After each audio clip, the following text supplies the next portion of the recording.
serves as an introduction to our new MBA program.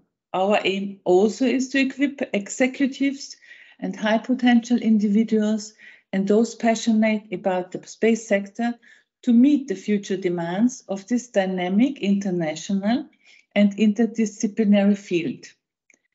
I appreciate your patience, and now, without further ado, it is time to delve into future in space. Please join me in extending a warm welcome to Josef Aschbacher. Thank you for coming. We're eager to hear your insights and wisdom. So thank you so much, Mrs. Häuptling-Meusburger. It's a great pleasure to be here. I'm speaking, of course, from a distance. I'm sitting here in ESA headquarters in Paris, and I've put a few slides together. I would like to use them as a stimulation for further questions and feedback you may have. I do have to leave sharp at 6 because I have to catch a train to Brussels. So it's really, in terms of timing, I'm restricted to that. So let's go straight into the slides. And if you could forward to the next one, please. Which is, could we get the next slide? I think they are forwarded on your side. Is that correct? Yeah, here it is. Yeah. Okay.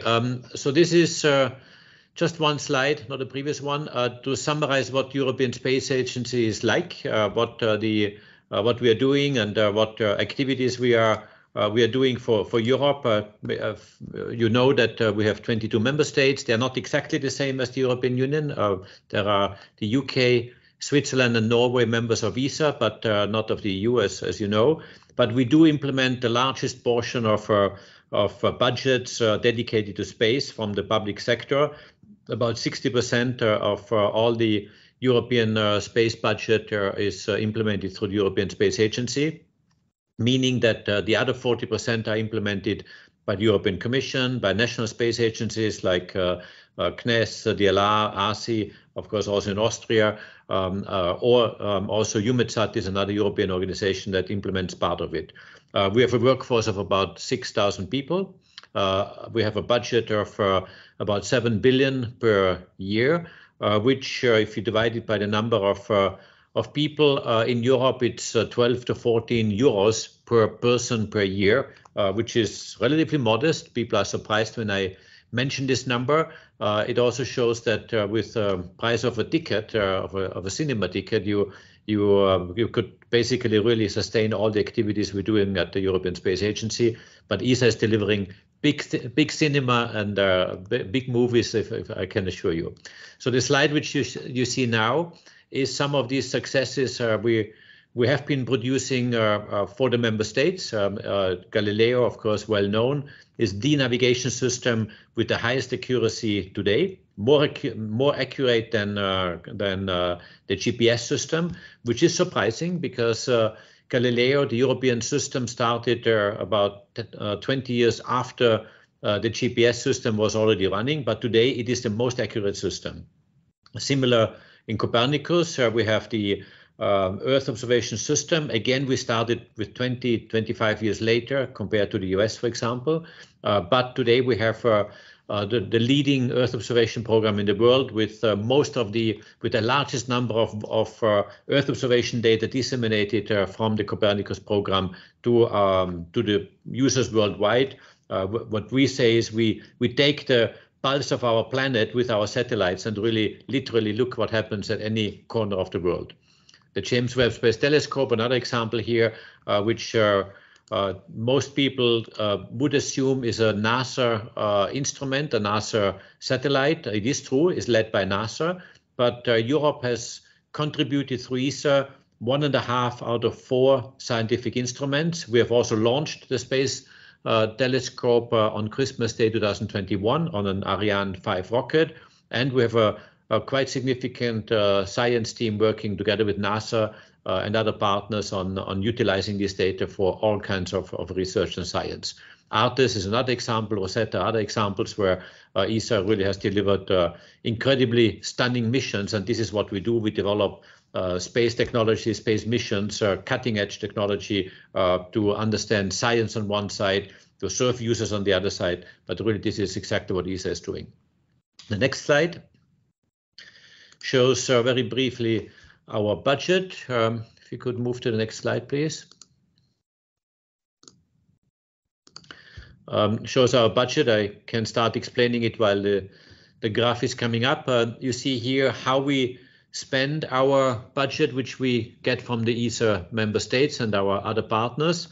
The largest portion is spent on Earth observation. You see here on the bottom right, a portion of about 25% or 1.7 billion this year allocated to Earth observation. So this really is a significant amount of funding. Navigation next to it, telecommunications. So the application domains, as we call them, they are having about 50% allocation of our budget of ESA. We also have, of course, space science. We have human space flight, microgravity and exploration. We have Ariane and Vega rocket programs and a number of smaller ones where we allocate our spending on the ESA side. I should say that about 85% of all the money which we have of this 7 billion is spent through competitive contracts with industry across Europe. Next slide. Next slide shows the income side of the budget, so how these 7 billion are put together. You see here many countries listed on this camembert. You have the big countries, France, Germany, and Italy, who are contributing significant amounts of funding. 20% France, 20% Germany, or 21% Germany. Italy also has a portion of a significant amount of 12%, the UK also about 12%, and then you have a number of other countries of medium and smaller size who are making up the difference. Austria, you can see it somewhere in the middle on the right-hand side, 1.3% of the ESA budget, 65 million in 2023. Of course, these figures vary slightly over time. On the bottom right, you see the overall distribution. So the budget above is the ESA member state contribution. On the bottom, you see that the ESA member state contribution is about 2/3 of the overall ESA budget, 66%, and the other 1/3 is divided about 1/4 from the European Union, some part from other incomes, which are bilateral agreements with member states, for example, with a big agreement with Italy, but also Poland, Greece, Spain, and other countries. And EUMETSAT is close to 2% in terms of income for our budget. Next slide. So what are the main milestones for this year, which we have been going through? Just a few highlights as you see them here. The new selection of astronauts, which I selected in November last year. 5 of them have been career astronauts, and they started their work on the 3rd of April at the ESA, the European Astronaut Center in Cologne. Next to it, on the top row, you see Andreas Mogensen, who is one of the astronauts of the previous class of 2009. He started his mission to the International Space Station on the 26th of August this year. He is now in the space station. He actually became commander of the space station just a couple of days ago and is now staying there for about 6 months. On the bottom, you see 2 satellites that we have launched this year, JUICE and Euclid. Both of them incredibly fascinating missions. JUICE is flying to the Jupiter moons, exploring the icy moons of Jupiter and checking or verifying whether there is the potential or the habitability, as we call it, of life around these Jupiter moons. And the other mission, Euclid, is a mission that looks into dark energy and dark matter, something quite fascinating and certainly something that will unravel some of the secrets of our universe. About 5% of the whole matter which we see in our universe is the one that we see. 95% we don't see, but we assume, and this is an assumption, a theory, that these 95% are composed of dark energy and dark matter. And it's quite amazing that we only see all the stars and everything on Earth only makes about 5% of the universe.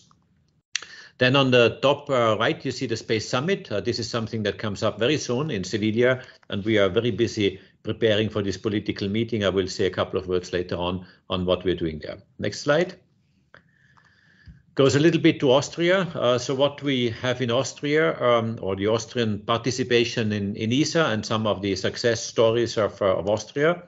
You see here a number of hardware contributions where Austrian industry is participating in missions. I mentioned shoes as an example. There is the optical magnetometer, which is coming from Austria. You also see on the bottom right contributions to another space science mission called Plato, which is the thermal insulation, the transport container, which are coming from Austrian companies. Bepi Colombo in the middle here also shows similarly thermal insulation and thruster pointing assembly. Bepi Colombo, by the way, is already in orbit since 3.5 years and is flying to Mercury and will measure the secrets of Mercury. You see here on the top right, the Austrian member of the ESA Astronaut Reserve Corps. She was selected in November last year, Carmen Bosnik, and of course I'm pretty sure you have seen her picture or seen herself even quite a lot in the media in Austria recently. Next slide. Continuing some of the Austrian success stories.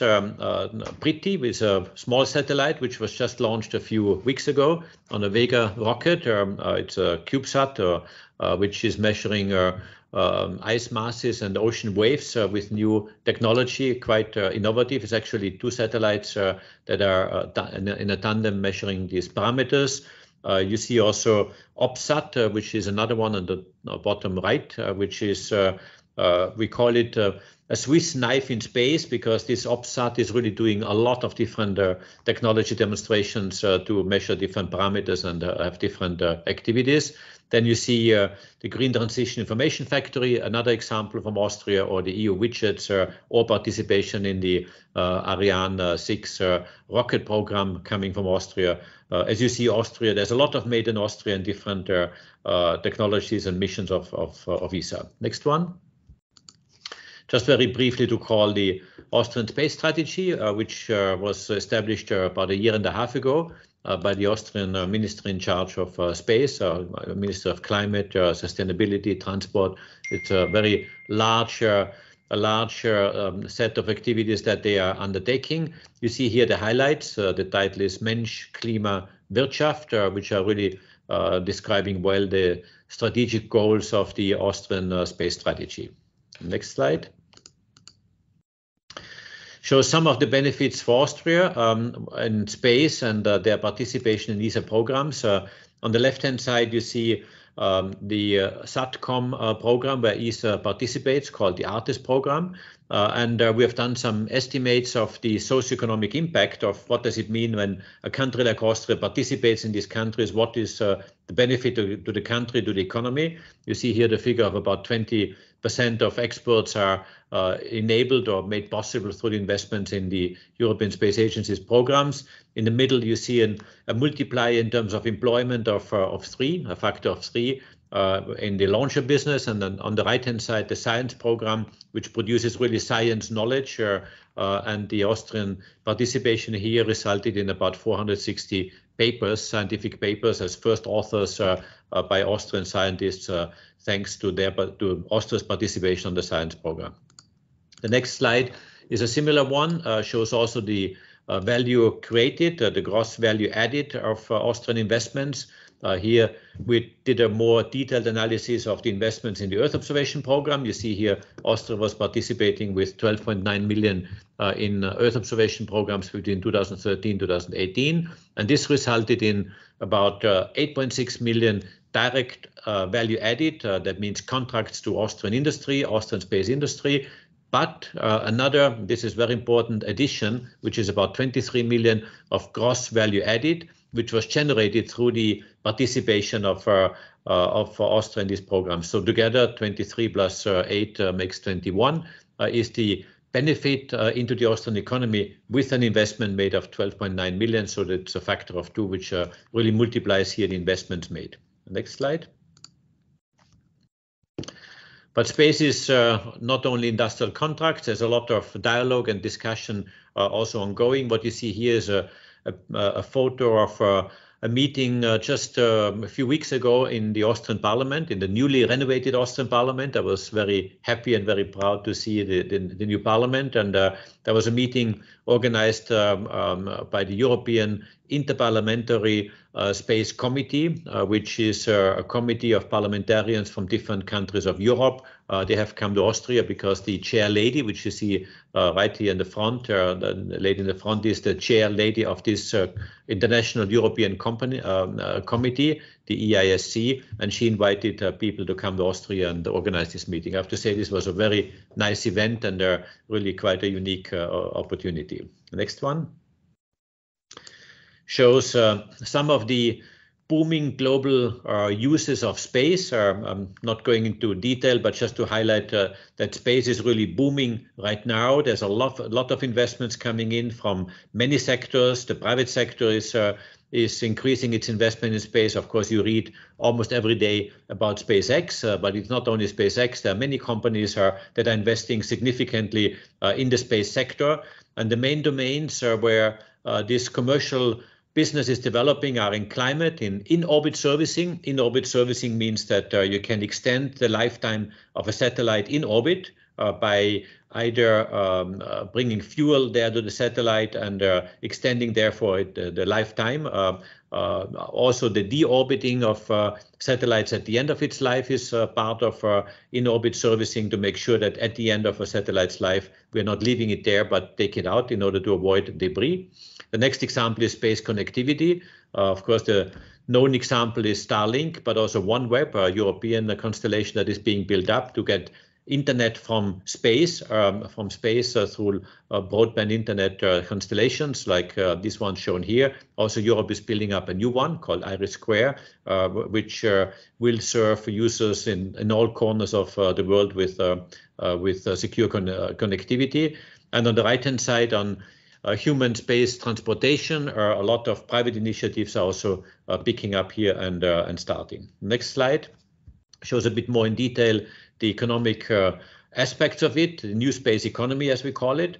You see on the left-hand side an increase of demand, which is more than 10 times compared to the year before. We have 80% of these satellites that are being launched in constellations, and they make about 75% of the income of these constellation operators are from public entities, from governments, the European Space Agency, NASA, and similar organizations. What is quite stunning is this graph with the two bars. 2022 had 5,500 satellites in orbit.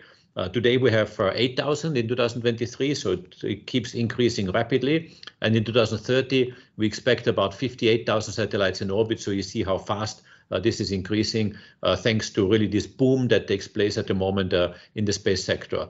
You see here on the right-hand side that the private investment in Europe has increased by 66% in 2022 compared to 2021. So really almost not doubled, but by 2/3 increased. The value is at 1 billion today and keeps increasing. And globally speaking, if you compare the European public space investment in public entities like ESA and others, is in the order of 14 billion, which is about 14% of the global market or the global space economy. Next slide shows some of the domains where Europe is really good and others where Europe has to catch up. This is all described very well in the so-called ESA Agenda 2025. If you have not yet read it, I can really recommend to look at it because it gives you a good impression of what Europe is doing in space, what the priorities are, where Europe is very strong, and where Europe needs to tackle some of these domains to catch up and be at the same level. You see on the left-hand side, some of the priorities are to ensure that the ESA-EU relationship is very strong, that we go hand in hand with our partners in Brussels. Boosting commercialization is a top priority for everyone. I've just explained some of the figures before. Safety, security, program challenges, and ESA transformation are key priorities. You see here on the right-hand side the domains where Europe is really good and among the top in the world in Earth observation, in navigation, in space science, in telecommunications, especially in geostationary orbit. But other domains where Europe has untapped opportunities or really needs to catch up, which is in launches, reusable launches in particular, in broadband internet, and in exploration. Exploration meaning astronauts going towards the moon, Mars and beyond, or the space station. And there Europe needs really to increase its investment. The next slide shows the events where these decisions are being made. Last year, I organized a ministerial conference. They take place every 3 years in the ESA context. You see here in November 2022, almost exactly a year ago. And what we have been doing is we make proposals to the member states to subscribe money. We have what we call optional programs. That means a member state can or cannot subscribe to a program which we put together. For example, we develop a new satellite, a new rocket, or activities on the space station, and member states can put money into these programs or not, and really they have a choice of how much they want to subscribe, meaning that they have to be really attractive for European countries to participate. And as you see here on this graph, we have obtained 16.9 billion. If you go to the next slide, which shows some of the elements that we want to achieve with that, this 16.9 million has been a 17% increase compared to 3 years ago. And at times of a war in Ukraine, at times of inflation, which is double digit, just coming out of COVID last year in November, this is really quite remarkable that the space investments have been so strongly increasing compared to 3 years ago. And this shows that European ministers, politicians have been waking up. This is my wake-up call to Agenda 2025, and I've realized how important space is in order to really be in the top league in many parameters. You see here, if you click once more, there's an arrow coming on the graph, which shows that where Europe is today. It is quite good in terms of capacity, but not at the same level as the United States or China or Russia in terms of autonomy. And this is what I would like to achieve, that Europe is also more autonomous and goes into this top right-hand box in this space power matrix, which you see here. The next slide shows a few more details on the subscriptions that have been made by the ministers at the ministerial. They mentioned 16.9 billion. And you see here the distribution of the various domains. I'm not going into detail. They're quite similar to the ones you have seen earlier in the diagram. Let me go to the next slide, which shows a little bit what we're doing with these funds and how they are organized. Of course, we would like to create world-class science. I've mentioned a few examples before. Technology innovation, cutting-edge technology that does not yet exist, is developed through the European Space Agency. Commercial growth, this commercialization is very strong, and we are pushing it very hard from our side to help companies to be established, to be successful. Where we buy their products, we help them developing technology. And the slide, the lower part of this graph shows what we're doing and why we're doing it. For sustainability on Earth and in space, to make sure that we look at climate change, that we help agriculture, we help forestry, we help tourism, disaster management, and many other applications. In the middle box, you see reinforced autonomy and sovereignty through access to space. And of course, on the right-hand side, inspiration, not to be underestimated how important inspiration is for everyone. You are students at the university, and hopefully are also being inspired by space, and this creates a completely new group of people working and studying in STEM domains, and this is of course very much of interest to us. The next slide just underlines that the space race is ongoing. We have a number of countries who are making headlines these days. China, very fast developing. What they have done in the last 10 years is incredible.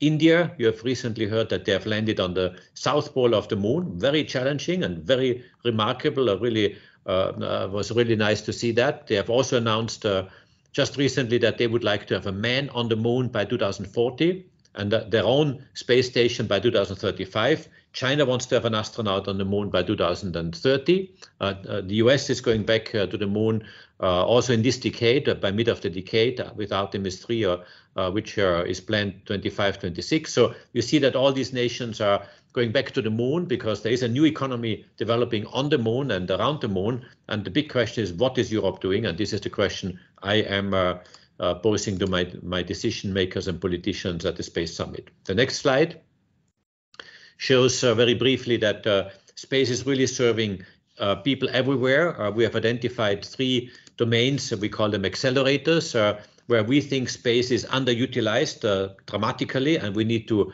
much more use space technology for a green future, for climate change, for decarbonization of the economy, but also for rapid and resilient crisis response in case of disasters, for security threats as we know them very much coming closer and closer to Europe, but also protection of the European space assets in space, space debris in particular, but also space weather.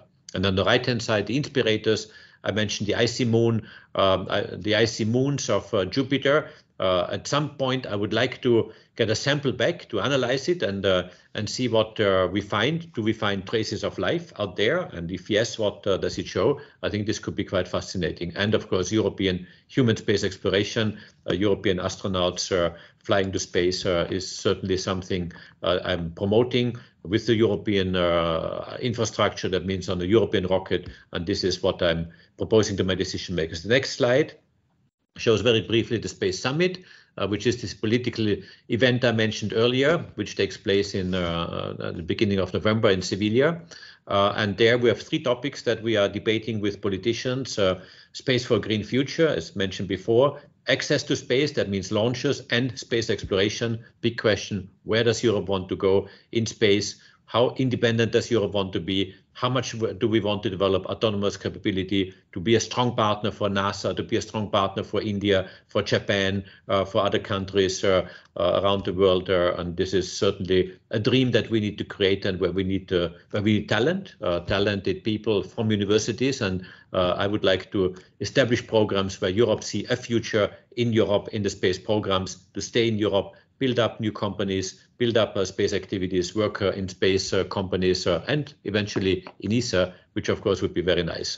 By the way, we're hiring this year about 300 new people, which is really quite important. On one side, we get new staff members, new people that we need for new programs, but also quite a lot of people are retiring. So it means we really have a hiring wave of people coming this year, 300, next year, probably the same number, the year after, probably similar. So please look at our websites.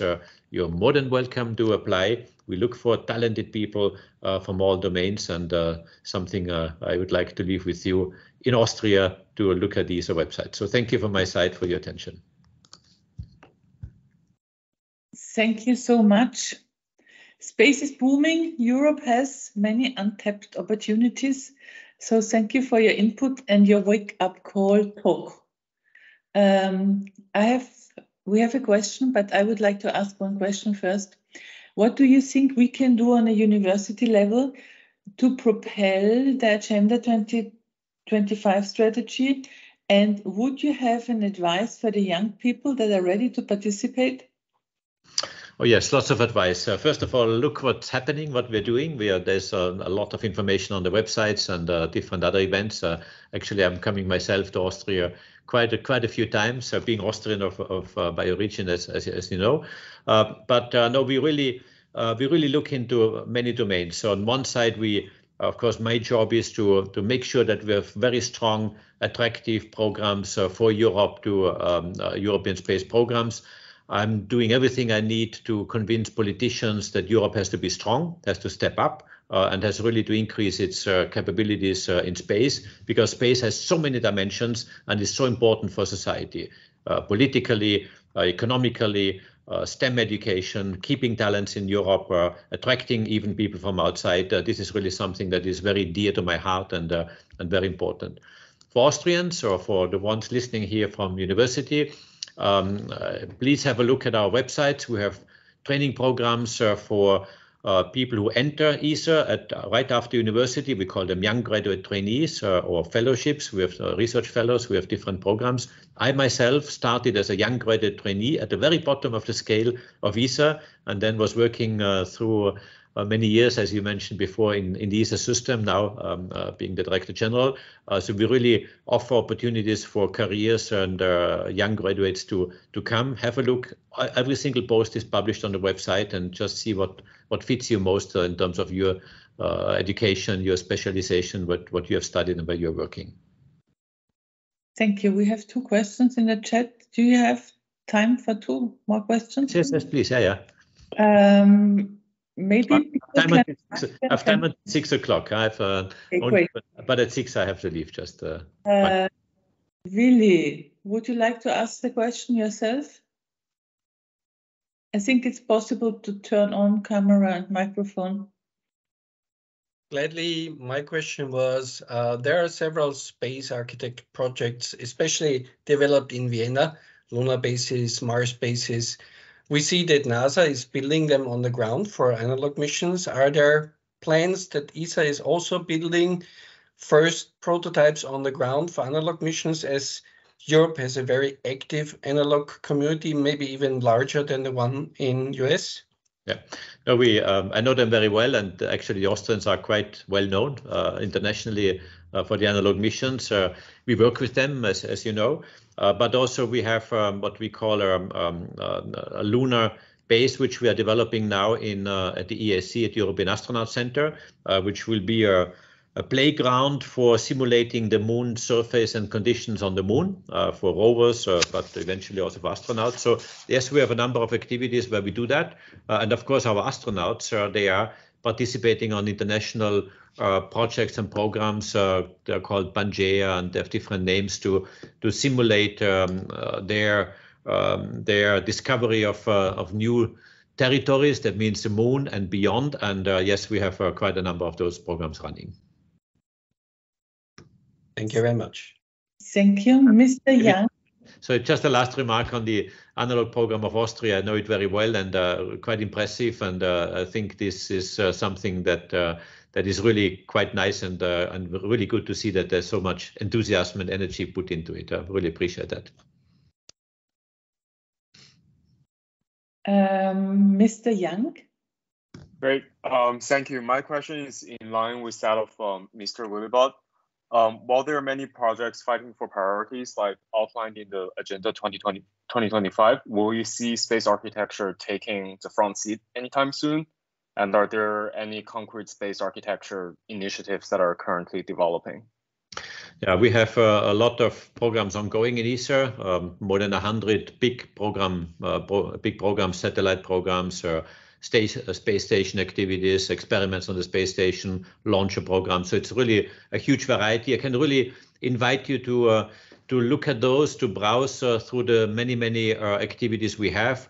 We have also quite a lot of open day activities. We just had open days in ESTEC, which is one of our biggest centers. We had 8,000 people coming on one day. You can imagine how to manage all this and show what we're doing. So it's really a lot of activities we're having. Unfortunately, we don't have an ESA establishment in Vienna, but we have ESPI, which is the European Space Policy Institute, which is quite active, but more on the policy side. But if you happen to go to be at one of the ESA centers, we have open days. Just make sure that you're not missing them. As I said, in ESTEC, we had 8,000 people. We had 1,800 people in Spain just last weekend. We had several thousand in Italy, in Frascati. So keep your eyes open to go to one of them, and that gives you a first-hand touch, and also contact with some of the ESA people or ESA projects you are most interested in. Great, thank you. I think you have a second question. Yeah, can I go for that as well? So, yeah. So there have been notable collaborations between government agencies like NASA and ESA with private architecture firms before, like the Danish firm BIG, British firm Foster and Partners, and the US firm SOM. Do you envision these public-private collaborations deepening in significantly, potentially evolving into enduring and more established partnerships in the foreseeable future? Yeah, no, thanks for this question. It's a very important one because space is very international, and ESA is actually the space agency which has most international cooperation. So we are literally between the East and the West, between China and the US, but also in terms of cooperation, we have about 500 cooperation agreements with different partners in the world, of course, with NASA being the big one, but also with Japan, with India, with Saudi Arabia, with the United Arab Emirates, with Africa, with Latin America. So really with many, many entities and agencies. Some of them are big corporations, some of them are smaller, but yes, we have a lot of them, really a lot of them. Our biggest partner is the United States, where we participate in the Artemis program. Just one example, the Artemis mission, I'm sure you have seen the Orion module going to the moon and back on Artemis 1 without astronauts. The one with astronauts will launch at the end of next year. And this is only possible thanks to the technology of European Space Agency. We call it the European Service Module, which is powering this Orion module with the astronauts and bringing them back to Earth. And there, NASA is relying on us to provide key technology. So we have many, many cooperations with NASA in particular, of course, the space station, moon programs, Mars programs. There are many, many activities. Perfect. Thank you. Thank you, Mr. Young. May I also add something? Because I think these cooperations with these architectural firms show also how important it is to transmit scientific, technical information on all levels. So I think the images from SOM or FOSTA, everybody knows those images. I can only confirm this is fundamental, and some of the missions which we have shown some examples before where Austrian researchers are publishing articles based on the data we produced, and this really creates international network. I used to be a researcher myself, as you probably know, and this is really something extremely important. Thank you both. Thank you for that question. Mrs. Manhart.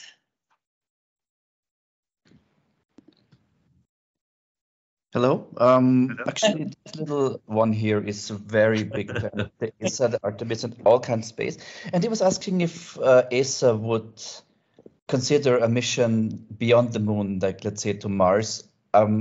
Generally speaking, about manned missions here. Okay, human missions, as we call them, because we have to be gender neutral. It's not a manned mission, it's a human mission.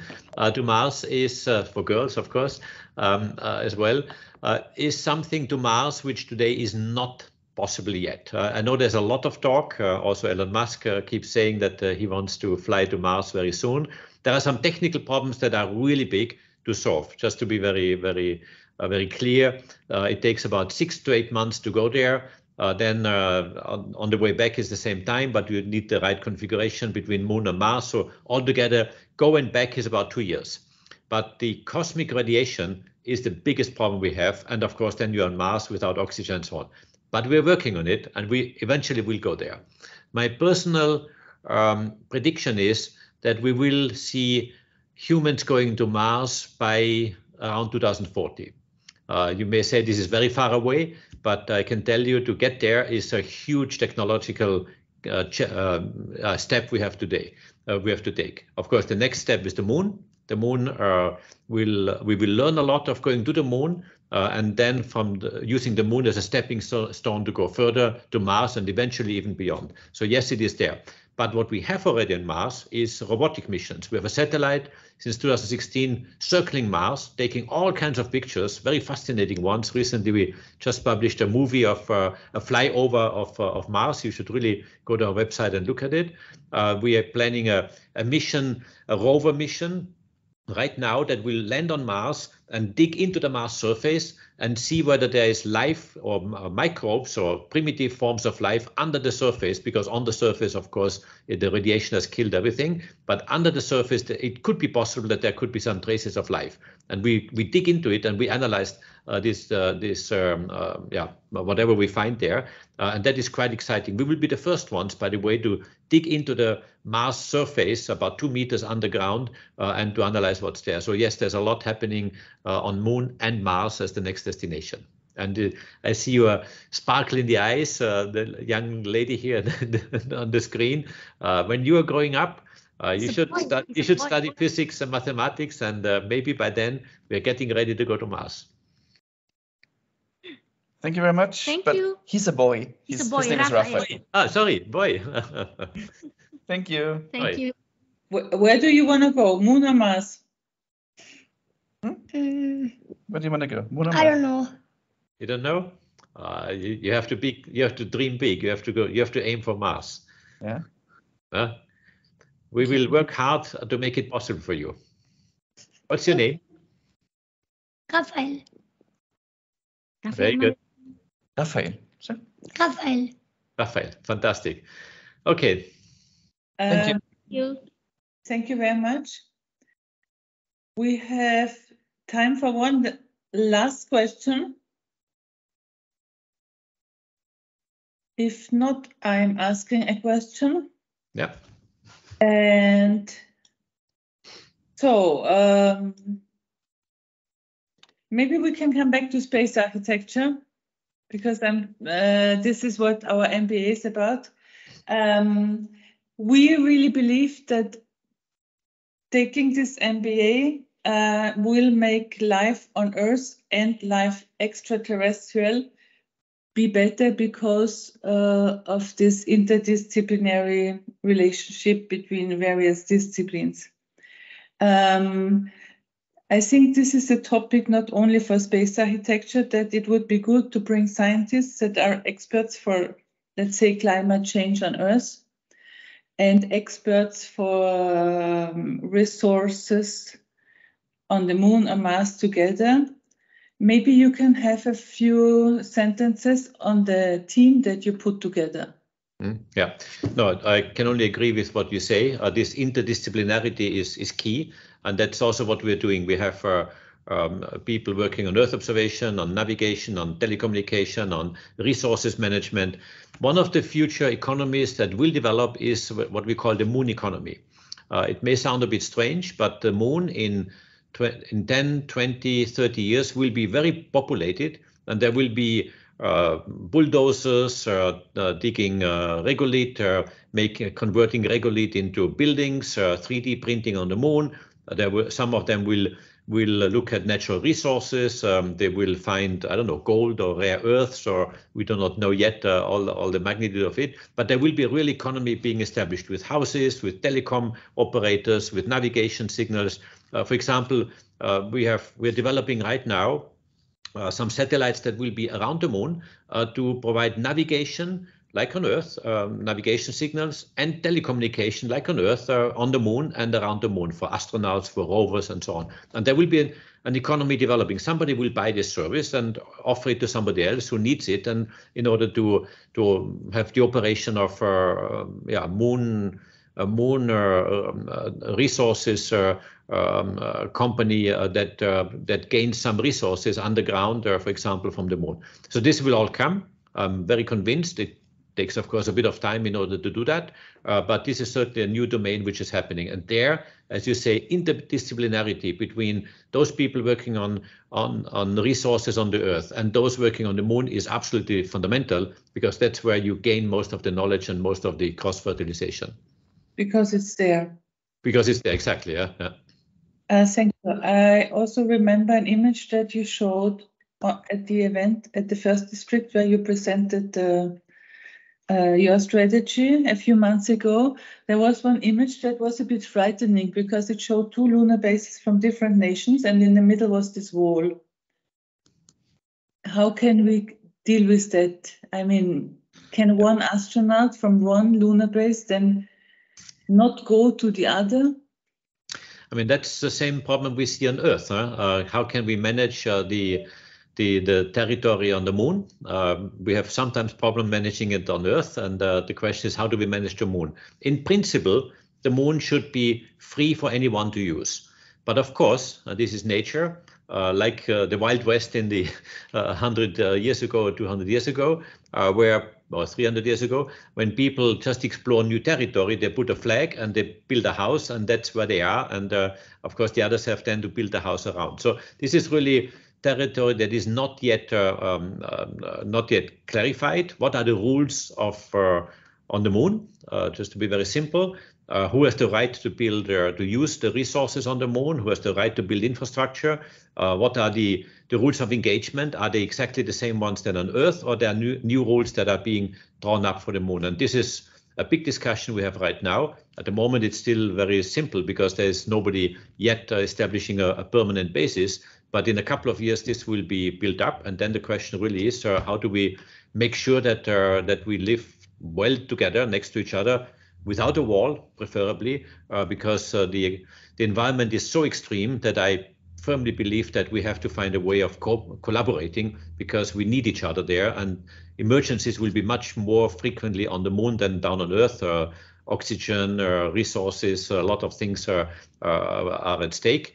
I think we may get some hope that it's better on the moon from the situation on the space station, where today we have Russian, European, American astronauts working together. And despite the problems on the surface, we have a good, very operational scenario in the space station. And this is something that where we depend on each other. We have no choice. We need each other. And that's why it works pretty well. There is this saying that it's easy to forecast the future when you create it on your own. And that's somehow exactly what you said today, right? It's up to us to create our future. And it's maybe also what I would like to say to our students to be is we have to create the future, right? We have to be responsible. It's ours.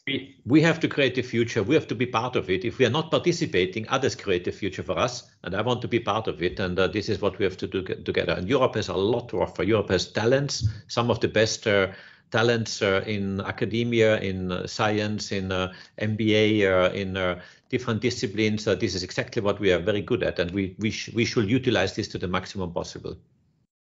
Okay, I think this was a perfect final conclusion. Thank you so much for joining us. We really appreciate it a lot, and I wish you all a good day, and I'll ask everybody to stay here for the next minutes if you want to hear more about what the TU Wien has to offer. Okay, so thank you from my side. It was a real pleasure, and hope to see you soon somewhere in space or on the Earth. Thank you very much. Goodbye. Thank you. Bye. Thank you very much. Thank you.